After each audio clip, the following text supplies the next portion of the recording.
HP news live Bharat में आपका स्वागत है। हम आपको बता दें कि तमकुही राज से वाराणसी एनएच 727 बीच सड़क के लिए शासन और प्रशासन द्वारा किए गए अधिग्रहण के बाद किसानों को सकल रेट पर मुआवजा न मिलने का आरोप लगाते हुए कांग्रेस पार्टी के पूर्व अध्यक्ष अजय कुमार लल्लू ने मंडल आयुक्त को प्रेषित विज्ञापन सौंपा एवं सकल रेट पर मुआवजा देने की मांग की। उन्होंने बताया कि सरकार को सकल रेट के हिसाब से भुगतान करना होगा, अन्यथा उनकी पार्टी बड़ा आंदोलन करने के लिए बाध्य होगी। मीडिया से बात करते हुए पूर्व कांग्रेस अध्यक्ष अजय कुमार लल्लू सिंह ने बताया कि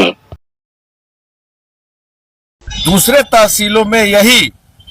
2023-24 का सर्किल रेट चल रहा है और हमारे कुशीनगर के तमकुही तहसील में जहां जमीन अधिग्रहण हो रहा है वहां जो जमीन अधिग्रहण की प्रक्रिया 2022-23 के अंतर्गत चल रहा है।